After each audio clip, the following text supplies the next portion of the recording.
आदाब, नमस्कार। The red mic में आपका स्वागत है। मैं हूं सौरभ शुक्ला।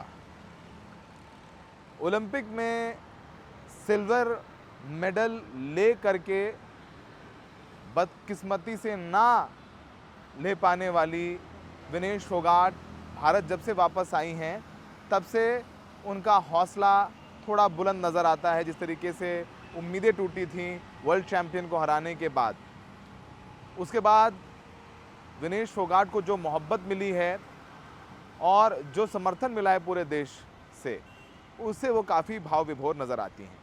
विनेश फोगाट आज किसान आंदोलन जो शंभू बॉर्डर पे चल रहा है पिछले 200 दिनों पर, वहाँ पर पहुँची और वहाँ पर उन्होंने लगभग 4 से 5 घंटे किसानों के साथ बिताए।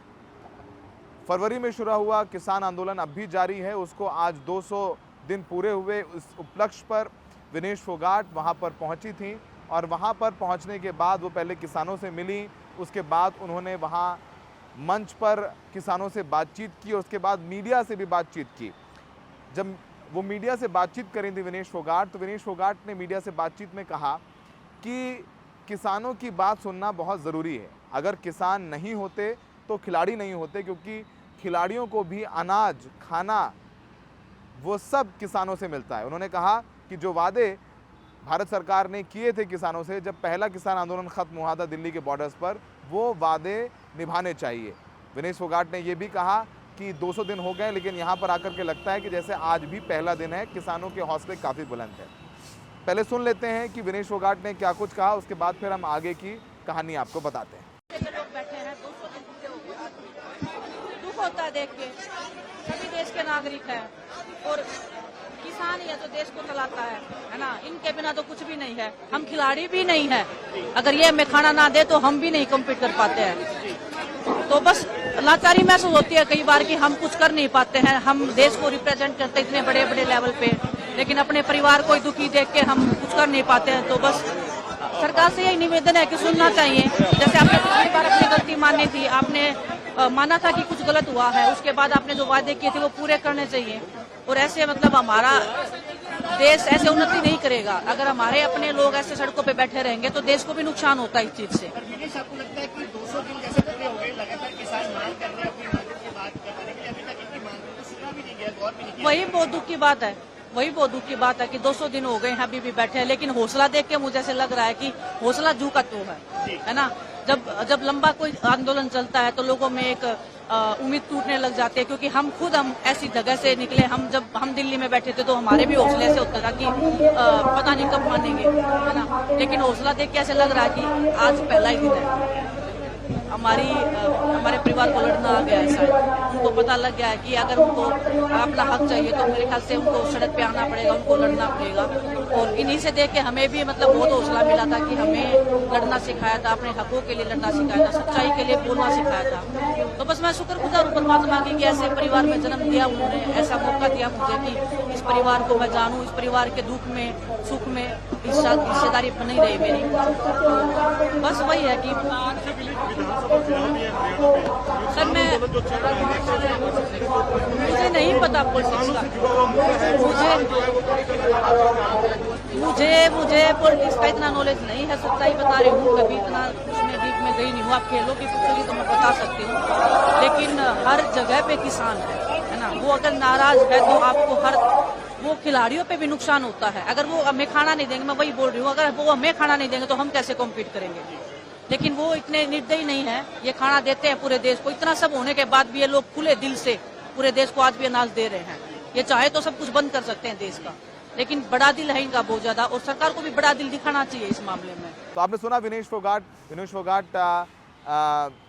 ये सब तमाम बातें कह रही हैं। और जब से विनेश फोगाट वापस आई हैं, जिस तरीके से जब वो वापस भारत लौटी और भारत लौटने के बाद जिस तरीके से उनका स्वागत हुआ, एक पूरा हुजूम उनको लेने के लिए पहुंचा था। और फिर वो जब एयरपोर्ट से 10:30 बजे के करीब सुबह चली थी और अपने गांव रात 11:30-12 बजे वो पहुंची चरखी दादरी, तो समझिए कि उस रास्ते में इतना स्वागत, पूरा का पूरा हरियाणा उनके स्वागत के लिए निकल आया था। दिल्ली से लोग जो फैंस थे वो हर जगह से उनके स्वागत के लिए आ गए थे। और जब वो वहाँ पर पहुँची थी दिल्ली एयरपोर्ट पर, तो विनेश फोगाट बहुत भावुक भी हो गई थी। उनकी वो तस्वीरें सबने देखी, क्योंकि जिस तरीके से विनेश फोगाट का पूरा सफ़र रहा, ओलंपिक में पहुंची, किसान आंदोलन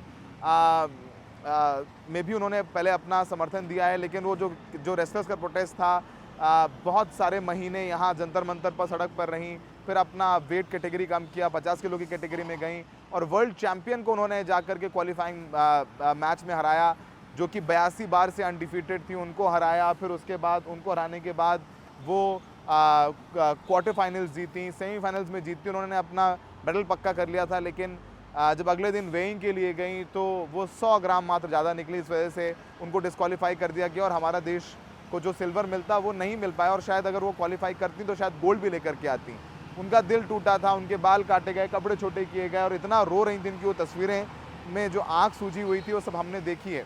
तो विनेश फोगाट की जो पूरा ओलंपिक रहा वो एक सपना साकार होने जैसा और फिर सपना टूटने जैसे रहा। और उसके बाद उन्होंने ट्वीट करके कहा था कि वो रेसलिंग छोड़ रही हैं, आज मैं हार गई और माँ रेसलिंग जीत गई। और उसके बाद फिर उन्होंने एक बहुत भावुक पत्र भी लिखा था जिसमें उन्होंने कहा था उनके पिता बस कंडक्टर हैं थे और वो बहुत कम उम्र में, जब वो बहुत छोटी थी तो मर गई थी। उनके पिता कहते थे कि एक दिन तो मेरा नाम रोशन करेगी और तू जब हवाई जहाज़ में चलेगी तो मैं तेरे को बस चलाते हुए या बस में से देखूंगा कि तू हवाई जहाज़ में बैठी है मेरी बेटी। तो इस तरीके का बहुत भावुक उन्होंने लेटर भी लिखा था। तो विनेश फोगाट की जो पूरा ये पिछले 2 महीने रहे हैं वो सपना पूरा होने जैसा और सपना टूटने जैसा रहा है। विनेश फोगाट से जब पूछा गया बीच में कि आप क्या रेसलिंग वापस से शुरू करेंगी, क्योंकि आपने संन्यास लेने की घोषणा की थी, उन्होंने बोला अभी तक मुझे टाइम ही नहीं मिला, इतने लोग मिलने आ रहे हैं, वो मिल रही हैं, लोगों से मोहब्बत मिल रही है, वो सोचेंगी अगर उनकी बॉडी अलाउ करेगी तो वो ज़रूर करेंगे। उन्होंने कहा कि 30 साल की उम्र में वर्ल्ड चैम्पियन को हरा देना, सिल्वर मेडल तक पहुंच जाना ये बहुत आसान नहीं होता है। तो उन्होंने ये भी नहीं कहा कि वो कभी नहीं आएंगी मैट पर, उन्होंने ज़रूर इशारा किया कि वो एक बार ज़रूर इसको लेकर के सोच सकती हैं।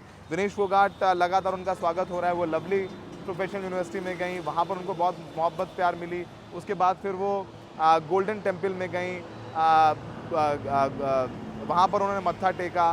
तो विनेश फोगाट लगातार लोगों से मिल रही हैं, जुल रही हैं, जहाँ से उनको स्वागत के लिए बुलाया जा रहा है वो वहाँ जा रही हैं। और ख़ासकर जब वो किसानों के बीच पहुँची, आपको बता दें कि जब किसान यहाँ पर विनेश फोगाट, बजरंग पुनिया, साक्षी मलिक जब यहाँ थे ब्रिजभूषण के खिलाफ प्रोटेस्ट कर रहे थे, तो ये सारे किसान संगठन भी विनेश फोगाट को समर्थन के लिए पहुँचे थे, उनका समर्थन भी किया था और उन्हें ये पूरा भरोसा दिलाया था कि जो पहलवानों की मांगे हैं वो उनके साथ खड़े हुए हैं।